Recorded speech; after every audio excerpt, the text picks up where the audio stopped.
मैदानावरील छत्रपती शिवाजी महाराजांच्या पुतळ्याला वंदन करून आणि हाकेच्या अंतरावर असणाऱ्या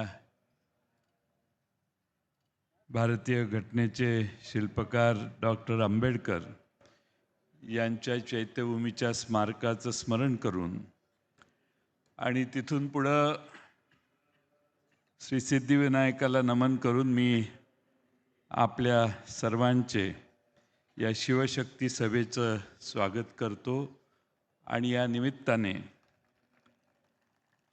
उपस्थित असणारे आपल्या सर्वांचे नेते उद्धव बाळासाहेब ठाकरे आणि राजजी ठाकरे, आमचे ज्येष्ठ मित्र संजय राऊत साहेब, आणि मगाशी उद्धवजी आपण थोडे उशीर आला, पण एक अतिशय उत्तम भाषण मी आजपर्यंत कधी ऐकलं नव्हतं. एवढं सुंदर भाषण आदित्यजींचं मी आज ऐकलं. या मुंबईची नस काय आहे, मुंबईला काय हवं आहे आणि मुंबईला काय आपण देणार आहे, हे ज्या नेत्याला ओळ आणि ओळ, कोपरा आणि कोपरा माहीत आहे, असे आदित्य ठाकरे मी मगाशी बघितले. उद्धवजी, महाराष्ट्राची जबाबदारी तुमच्यावर आहे, पण आता मुंबईची जबाबदारी आदित्यांच्यावर सोडून आपण मोकळे व्हायला हरकत नाही. एवढी आदित्य ठाकरेंच्या मध्ये या मुंबईच्या प्रश्न सोडवण्याची जिद्द आज निर्माण झालेली आहे. मुंबईत स्वर्गीय आदरणीय बाळासाहेब ठाकरे साहेबांनी शब्द दिला आणि त्या शब्दामुळं ही मुंबई मराठी माणसांची आहे, मराठी वासियांची आहे, ही भावना पूर्ण देशभर पसरली. त्याचं एकमेव कारण स्वर्गीय बाळासाहेब ठाकरे. ते होते म्हणून या मुंबईमध्ये मराठी माणूस स्वाभिमानानं ठामपणानं उभा राहिला. हे आजही महाराष्ट्रात कुणीही विसरता कामा नये. खरं म्हणजे मागचं पोस्टर बघून मला मनापासून आनंद होतोय. त्या दोघांनी बघितलं की नाही मला माहीत नाही, पण हे मागचं पोस्टर बघून मला आनंद होतोय की भावकी एक झाली.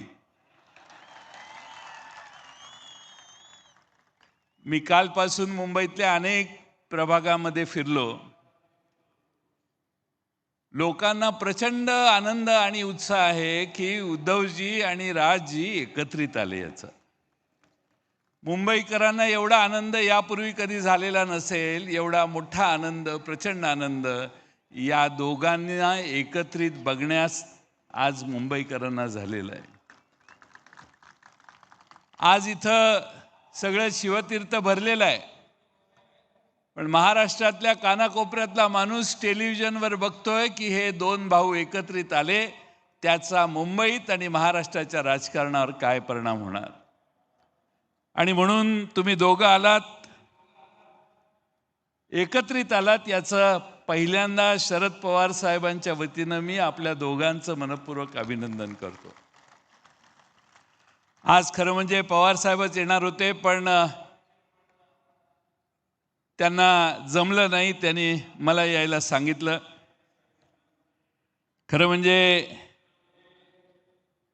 इथं बोलत असताना नेहमी हिंदू हृदय सम्राट बाळासाहेब ठाकरेंचं भाषण आम्ही टेलिव्हिजनवर बघायचो.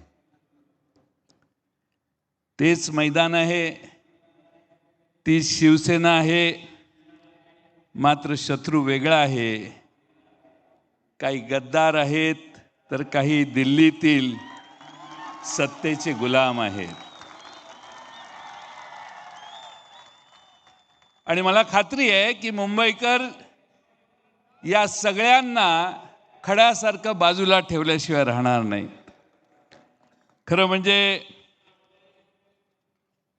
फार वर्षापूर्वी 19 जून 1966 याच शिवतीर्थावर शिवसेनेची स्थापना झाली त्यावेळी इथल्या एका कट्ट्यावर माझे नेते आदरणीय शरद पवार साहेब यांनी त्यांची पहिली सभा कट्ट्यावर बसून भाषण त्यांचं ऐकलेलं होतं. दोघांचे संबंध अतिशय जिव्हाळ्याचे कायमचे राहिले. वेगवेगळ्या पक्षात जरी असले तरी मुंबईकरांच्या हितासाठी, मराठी माणसाच्या हितासाठी बाळासाहेब ठाकरे साहेबांचं नेतृत्व आवश्यक आहे, ही भावना महाराष्ट्रामध्ये पवार साहेबांनी कायम बाळगली. हे या ठिकाणी मुद्दामून नम्रपणाने मी नमूद करेन. आणि म्हणून हे मैदान नुसतं मैदान नाही आहे, हे मैदान स्वाभिमानाचं मैदान आहे, आपल्या अभिमानाचं मैदान आहे आणि भावनेची नाळ जोडणारं हे मैदान आहे. आणि म्हणून याच मैदानावर ज्यावेळी शरद पवार साहेबांनी राष्ट्रवादीची स्थापना केली त्यावेळी त्यांनी देखील सुरुवात पक्षाच्या स्थापनेची याच मैदानावरून केलेली होती. बोलण्यासारखे अनेक विषय आहेत, पण या दोघांचं भाषण आपण ऐकायला आलेलं आहात. आणि त्यामुळं बाळा नांदगावकर सारखे जास्तच मान हलवायला लागलेत म्हटल्यावर मला इशारा मिळालेला आहे.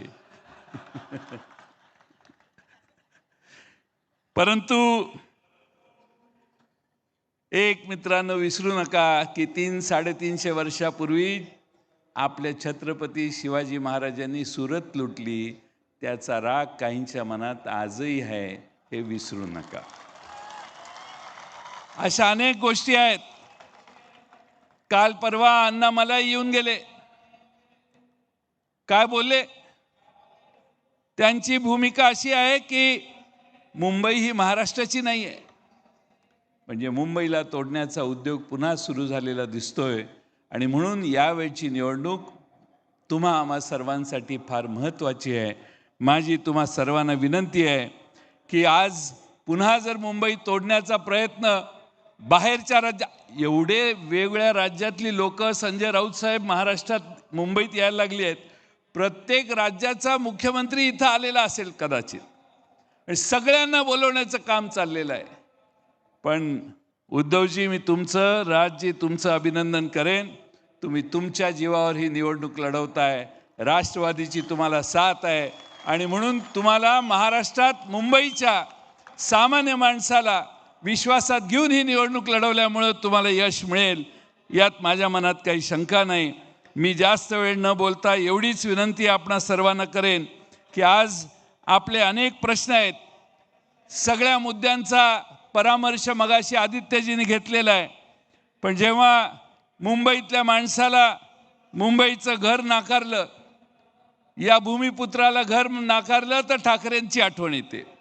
कंपनीत एखाद्या मुंबईकराला भूमिपुत्राला नाकारली प्रवेश किंवा नोकरी, तर ठाकरेंची आठवण येते. मालकाने गैरवर्तन केलं मुंबईकरांच्याशी, तर त्यांना ठाकरेंची आठवण येते. आणि मग मुंबई महानगरपालिकेसाठी देखील ठाकरेंची आठवण येते. मी जाता जाता 4-6 प्रश्न विचारतो, मला हो किंवा नाही याचं उत्तर द्या. शेतकऱ्यांची कर्जमाफी झाली का हो?